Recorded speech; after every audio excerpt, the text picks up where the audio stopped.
এখানে আমার আরেকটা কথা মনে পড়লো, যে বললাম পিতামাতার দায়িত্ব, সে দায়িত্বের জায়গা থেকে, যে আজকের আধুনিক যুগে, বস্তুবাদী যুগে পিতামাতার সম্পর্কটা যেহেতু একটা দুনিয়াবী এবং বস্তুবাদী সম্পর্কে পরিণত হয়েছে, এবং অনেক সময় ব্যক্তিত্বের অভাবের কারণে একটা ফাত্রা সম্পর্কে পরিণত হয়ে যায় পিতামাতার সম্পর্কটা।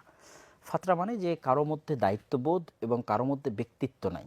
দেখা যাচ্ছে আপনি 1000 বার বেশি ফ্রি হয়ে যায়। হ্যাঁ, বেশি ফ্রি হওয়া যায়। আপনি কাউকে 1000 বার আই লাভ ইউ বলতেছেন, আসলে এটা তো 1000 বার আমি আপনাকে ভালোবাসি এটা বলার মাধ্যমে কিন্তু ব্যক্তিত্ব তৈরি হয় না। ব্যক্তিত্ব ভিন্ন জিনিস।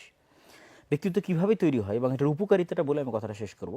যে ধরেন কোনো একটা ঘটনা, আপনার স্ত্রী আপনার উপর ক্ষিপ্ত হয়েছে, আপনি যদি পাল্টা সাথে সাথেই তাকে উত্তর দেন, অথবা আপনি ক্ষিপ্ত হয়েছেন আপনার স্ত্রীর সাথে সাথে উত্তর দিচ্ছে এবং দুইজন কথা কাটাকাটি লেগে গেল, তাহলে বোঝা গেল যে আপনাদের মধ্যে ব্যক্তিত্ব নাই এবং আপনারা হচ্ছেন নিম্ন শ্রেণীর বা একটা থার্ড পার্সন কোয়ালিটির একটা চরিত্রের, মানে ব্যক্তিত্বহীন। এটা তো আসলে এখন বর্তমান সময়ের, শেষ করি কথাটা, তোমার কাছে আসতেছি। তো যখনই এরকম কোনো পরিবেশ হবে, তখন যদি আপনারা আনুষ্ঠানিকতা মেনটেন করি আমরা, যেটা আমি আব্বু আম্মাকে দেখেছি, ওই তোমার ওই কথা থেকে মনে পড়লো। আনুষ্ঠানিকতা কি, যে যদি স্বামী স্ত্রীর মধ্যে কোনো সমস্যা হয়, তাহলে আমরা বলতে পারি যে ঠিক আছে, আগামীকাল তোমার সাথে আমার মিটিং আছে, মিটিংয়ে আমি তোমার সাথে কথা বলবো। কিন্তু এটা একটা ছোট্ট অর্গানাইজেশন।